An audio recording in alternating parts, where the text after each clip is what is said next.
بسم اللہ الرحمن الرحیم الحمد للہ رب العالمین والصلاة والسلام علی سید المرسلین۔ ہمارا اصول شاشی کا سبق چل رہا ہے اور آج کی جو ہماری فصل ہے وہ متقابلات کے بارے میں شروع ہوگی۔ تو یاد رکھیں قرآن پاک کے اندر بعض حروف بعض کلمات ایسے ہوتے ہیں جو جن کی مراد ظاہر ہوتی ہیں، جو ظاہر المراد ہوتے ہیں، اور اسی طرح قرآن پاک کے اندر بعض کلمات بعض چیزیں ایسی ہوتی ہیں جو خفی ہوتی ہیں۔ تو ظاہر المراد اور خفی المراد جتنی بھی یہ کلمات ہیں ان کو متقابلات بولا جاتا ہے۔ یہ ٹوٹل 8 چیزیں ہیں۔ 4 کا تعلق ظاہر المراد کے ساتھ ہے اور 4 کا تعلق خفی المراد کے ساتھ ہے۔ ٹھیک ہے، تو فصل فی المتقابلات نعنی بها الظاہر والنص والمفسر والمحکم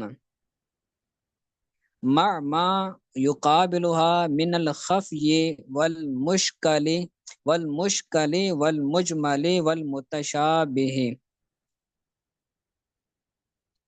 ٹھیک ہے، تو یہ فصل متقابلات کے بارے میں ہے، یعنی متقابلات سے ہماری مراد ظاہر ہے، نص ہے، مفسر ہے، محکم ہے، اور اس کے ساتھ جو ان کے مقابل ہیں یعنی جو ان کی ضد ہیں۔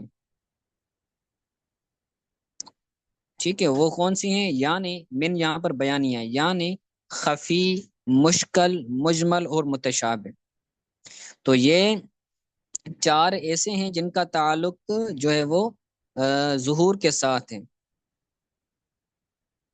ان کا تعلق ظہور کے ساتھ ہے، اور یہ جو 4 چیزیں ہیں خفی، مشکل، مجمل، متشابہ، ان کا تعلق خفا کے ساتھ ہے۔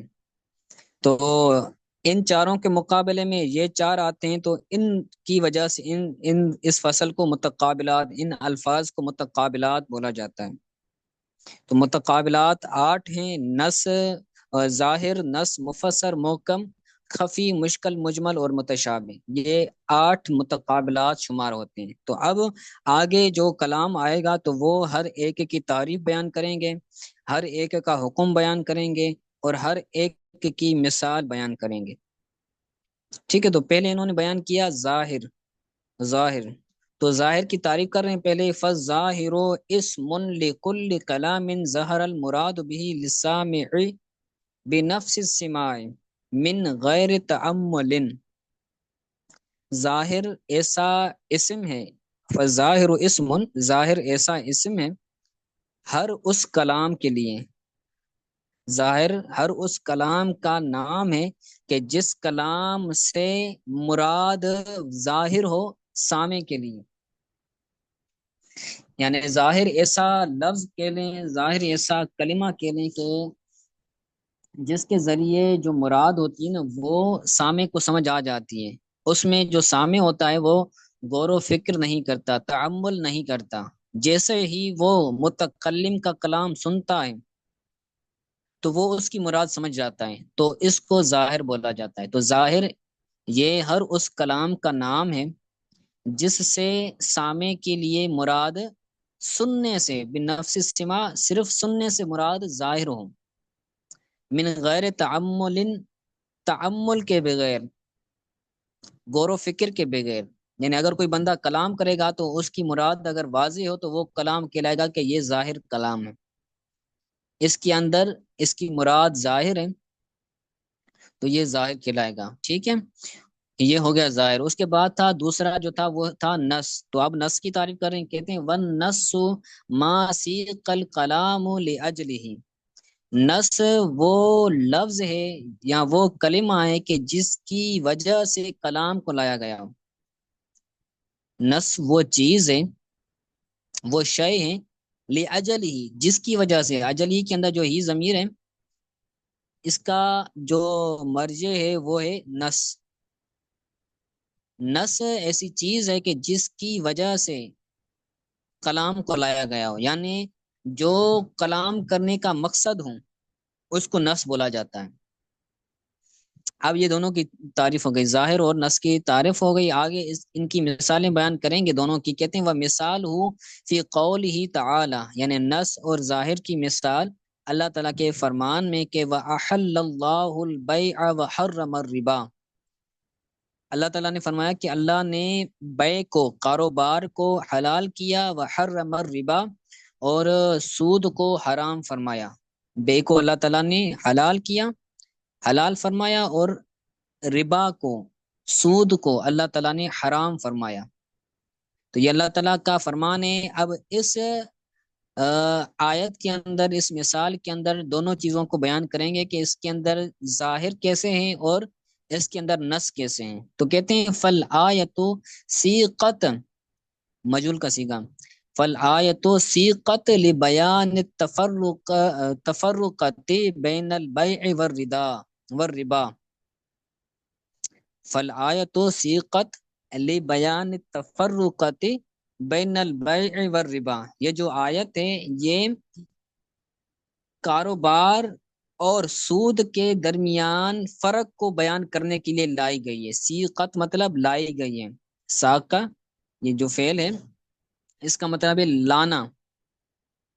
تو یہ آیت لائی گئی ہے بے اور ربا کے درمیان فرق بیان کرنا، کہ بھائی جو بے ہے اس کے اندر اور ربا، ان دونوں کے مابین فرق کیا ہے۔ دونوں تو ہوتی لین دین ہے، لیکن بے حلال ہے، ربا حرام ہے، یہ اللہ تعالیٰ نے فرق بیان فرمایا۔ تو بے اور ربا کو حرام کے درمیان فرق کو بیان کرنے کے لیے یہ آیت لائی گئی ہے۔ ردن لما ادعاہ الکفار من التسویۃ، رد کرتے ہوئے اس کا کہ جس کا کفار نے دعویٰ کیا، کفار نے یہ دعویٰ کیا تھا من التسویۃ بینہما، ان دونوں کے مابین انہوں نے برابری کا قول کیا، برابری کا دعویٰ کیا۔ وہ کہتے تھے کہ بھائی بے کے اندر بھی لین دین ہوتا ہے اور ربا کے اندر بھی لین دین ہوتا ہے، تو یہ دونوں کیا ہے، برابر ہیں۔ من التسویۃ بینہما، ان دونوں کے مابین برابری کا انہوں نے دعویٰ کیا تھا۔ ادعاء الکفار، دعویٰ کیا تھا کفار نے برابری کا۔ وہ کہتے تھے حیث قالو، اس حیثیت سے کہ انہوں نے کہا انما البیع مثل الربا، یہ جو بیع ہے، خرید و فروخت ہے، یہ جو کاروبار ہے، یہ ربا کی طرح ہے، یعنی جس طرح بیع حلال ہے اسی طرح سود بھی حلال ہے۔ ان کا کہنے کا مقصد یہ تھا۔ ٹھیک ہے، کہتے ہیں وقد علم حل البیع وحرمت الربا، اور تحقیق بے کا حلال ہونا اور ربا کا حرام ہونا یہ معلوم ہو گیا۔ قد علم، تحقیق جانا گیا، بے کا حلال ہونا اور سود کا حرام ہونا، بے نفس السماع، سننے کے ساتھ۔ اللہ تعالیٰ کا یہ جو فرمان سامنے آیا کہ بے حلال ہے، اللہ تعالیٰ نے بے کو حلال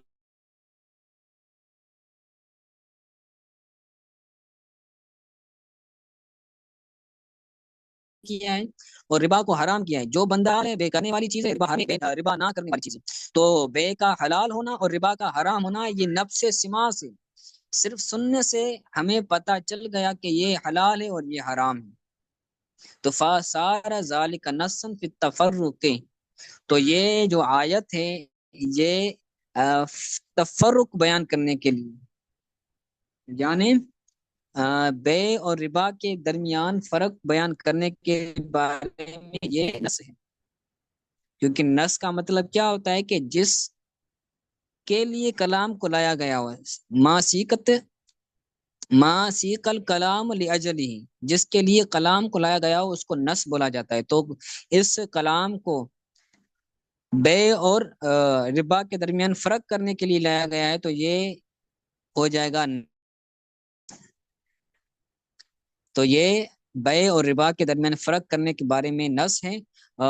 ظاہراً فی حل البیع، بے کے حلال ہونے میں یہ ظاہر ہے، وحرمت الربا، اور ربا کے حرام ہونے اور بے کے حلال ہونے کے بارے میں یہ ظاہر ہے، کہ جو بھی بندہ یہ آیت سنے گا اس کو پتہ چل جائے گا تفرق جو بے اور بے حلال ہے اور ربا حرام ہے، اس کو پتہ چل جائے گا۔ تو جس کی مراد سامع کو سننے سے ہی پتہ چل جائے، غور و فکر کی ضرورت نہ پڑے، تو اس کو ظاہر بولا جاتا ہے۔ تو ربا کے حرام ہونے اور بے کے حلال ہونے کے بارے میں یہ جو آیت ہے یہ ظاہر ہے۔ ٹھیک ہے، یہ سمجھ آ گیا؟ دونوں کی تعریفیں اور یہ جو مثال پڑھی ہم نے، یہ سمجھ آ گیا؟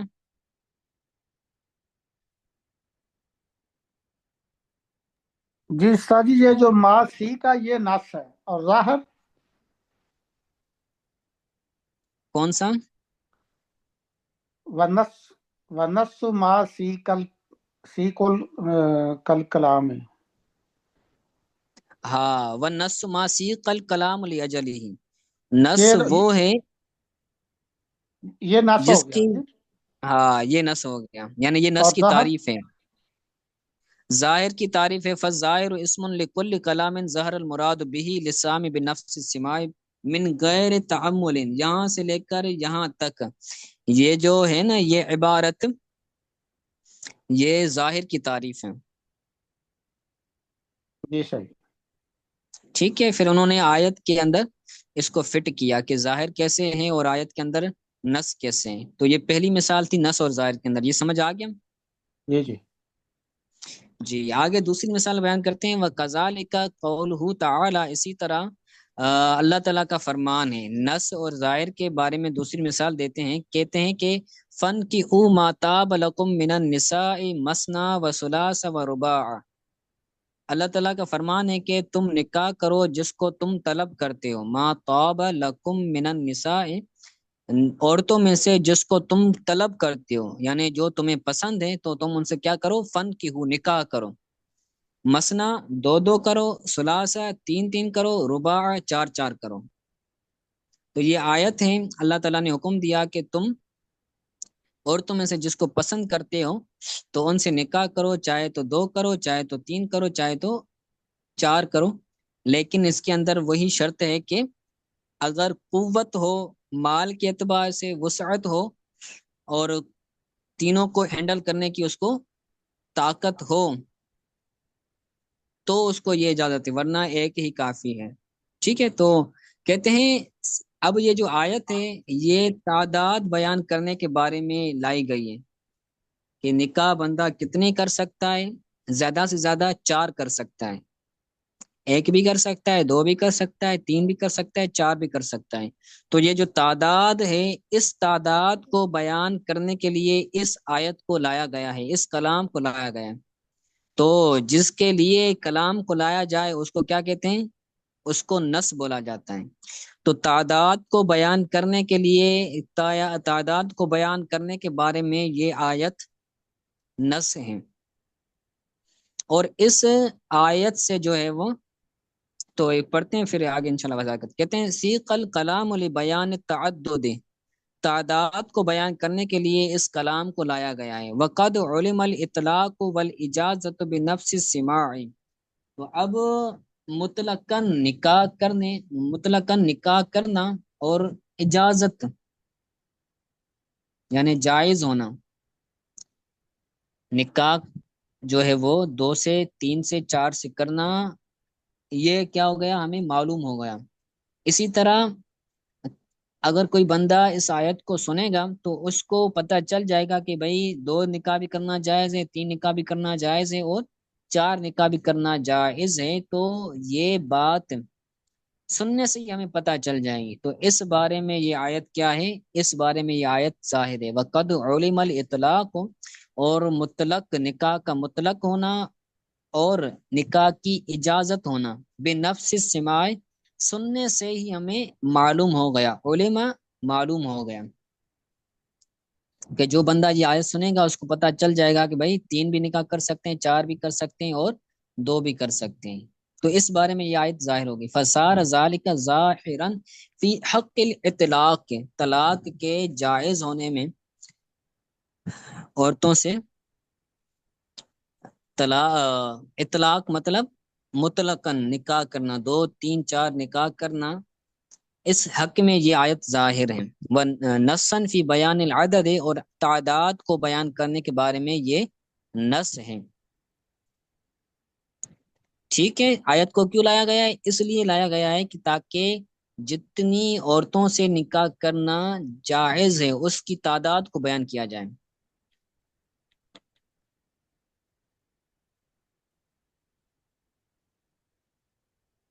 ٹھیک ہے،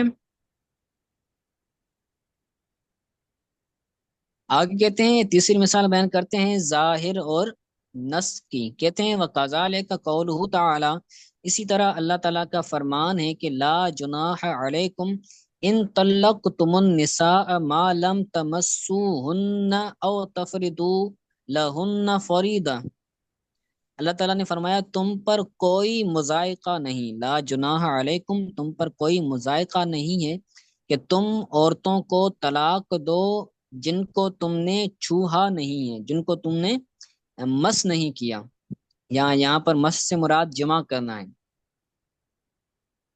تم پر کوئی مضائقہ نہیں ہے، یعنی کوئی چیز تم پر دینا لازم نہیں ہے، تو او تفردو لہن فریدہ، مگر یہ کہ ان کے لیے تم کچھ مقرر کرو، تفریدو لہن فریدہ، مگر یہ کہ تم ان کے لیے کچھ مقرر کرو۔ نفسی مسئلہ کیا ہے؟ نفسی مسئلہ یہ ہے کہ اگر کسی بندے نے کسی عورت سے شادی کی اور اس کا حق مہر بیان نہیں کیا کہ میں تمہیں اتنا حق مہر دوں گا، بغیر حق مہر مقرر کیے کسی عورت سے بندے نے شادی کی، اس کے بعد اس عورت سے اس نے جمع نہیں کیا، بغیر اس کو چھوئے، بغیر اس کو اس کے ساتھ ہم بستری کیے، اس کو طلاق دے دی، تو اب اس پر جو حق مہر ہوگا نا وہ کچھ بھی لازم نہیں ہوگا۔ لا جناح علیکم، تم پر کوئی مضائقہ نہیں ہے، یعنی کوئی چیز تم پر لازم نہیں ہے کہ جو تم لوگ عورتوں کو طلاق دے دو اور تم نے اس کو چھوا نہ ہو،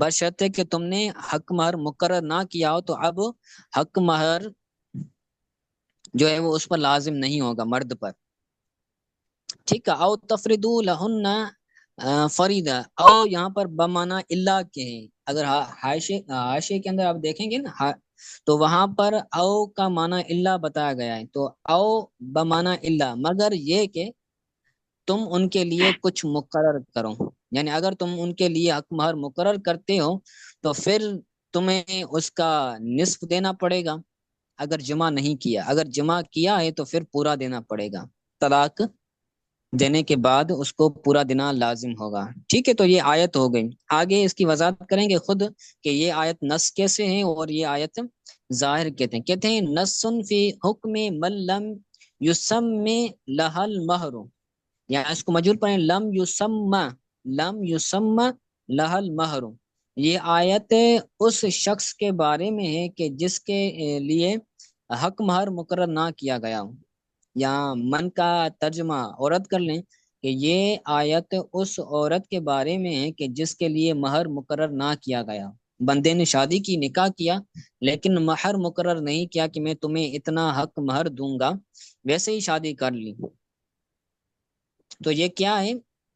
اس کا حکم بیان کرنے کے بارے میں کہ جس کا حق مہر مقرر نہیں ہوا اس کا حکم بیان کرنے کے بارے میں یہ نص ہے۔ نص کا مطلب کیا ہوتا ہے؟ سیق الکلام لاجلی، جس کے لیے کلام کو لایا گیا ہے اس کو نص بولا جاتا ہے، تو اس کلام کو کیوں لایا گیا ہے؟ اس کلام کو اس لیے لایا گیا ہے کہ جس عورت کا نکاح ہوا ہے اور اس کے لیے حق مہر مقرر نہیں کیا گیا، تو اب اس کا کیا حکم ہوگا؟ اس کے لیے حق مہر مقرر ہوگا یا نہیں ہوگا؟ تو اس کا حکم بیان کرنے کے بارے میں یہ نص ہے، ٹھیک ہے۔ تو اس کے لیے لا جناح علیکم، کوئی بھی چیز لازم نہیں ہوگی، جس کا حق مہر مقرر نہیں ہوا اور جمع کیے بغیر اس کو طلاق دے دی تو اب کوئی چیز دینا لازم نہیں ہوگی، تو یہ نص ہو گیا۔ وظاہر فی استباء وظاہر فی استبداد الزوج بالطلاق، اور طلاق شوہر کا طلاق کے ساتھ مستقل ہونے میں یہ ظاہر ہے کہ استقلال جو ہے، یہ جو مستقل بندہ ہوگا، یہ جو شوہر ہے، یہ اپنی بیوی کو اگر طلاق دیتا ہے، اس کو پسند نہیں آتی تو اب یہ دے سکتا ہے، اس کو اختیار ہیں.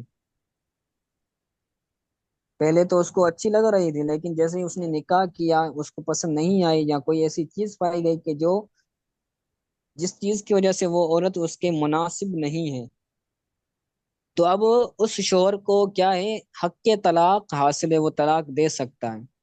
تو شوہر کا طلاق کے ساتھ مستقل ہونے کے بارے میں یہ آیت ظاہر ہے کہ بندہ طلاق دے سکتا ہے. تو ظاہر کا مطلب کیا ہوتا ہے؟ ظاہر وہ چیز ہوتی ہے، اس کلام کا نام ہوتا ہے کہ جس کلام سے جو مراد ہوتی ہے وہ ظاہر ہو. جب سامع وہ کلام سنے تو اس کو مراد سمجھ آ جائے، غور و فکر کرنے کی ضرورت نہ پڑے. تو یہ ہم نے کلام سنا تو ہمیں پتہ چل گیا کہ شوہر اپنی بیوی کو طلاق دے سکتا ہے، تو طلاق دینے کے بارے میں یہ ظاہر ہے. ٹھیک ہے، تو یہ دونوں باتیں ہوں گی. آگے کہتے ہیں وہ اشارۃ الی ان النکاح بدون ذکر المہر یصح. اب یہ ایک ضمناً بات بیان کی کہ اگر بندہ نکاح کرتا ہے اور حق مہر ذکر نہیں کرتا تو وہ نکاح کیا ہو جائے گا؟ جائز ہو جائے گا. وہ اشارۃ الی، اور اس آیت میں اشارہ ہے اس بات کی طرف کہ ان نکاح بدون ذکر المہر، مہر کو ذکر کیے بغیر نکاح یصح درست ہے. اگر کوئی بندہ نکاح کرتا ہے لیکن حق مہر ذکر نہیں کرتا تو نکاح درست ہو جائے گا، بعد میں اس کو جو ہے وہ مہر مثل دینا پڑے گا. ٹھیک ہے، آگے کہتے ہیں وَكَذَلِكَ قَوْلُهُ علیہ السلام. اب ظاہر اور نص کی، جو ظاہر اور نص کی مثال قرآن پاک کے سے بیان کی، اب حدیث پاک سے بیان کر رہے ہیں. یہ آخری مثال پڑھتے ہیں، پھر انشاءاللہ تعالی آگے پڑھیں گے، کل پڑھیں گے آگے.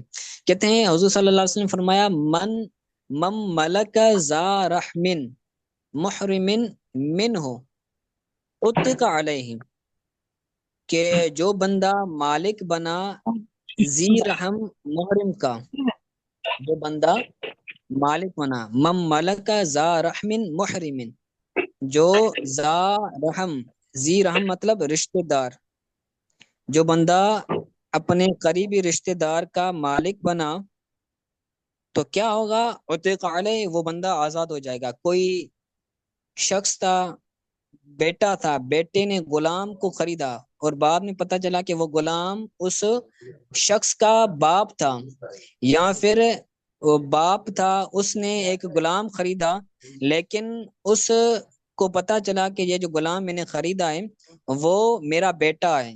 تو جب یہ معلوم پڑ جائے گا تو اس سے وہ جو غلام ہوگا وہ آزاد ہو جائے گا. تو جو بھی ذی رحم محرم کا مالک بنے گا تو وہ غلام آزاد ہو جائے گا.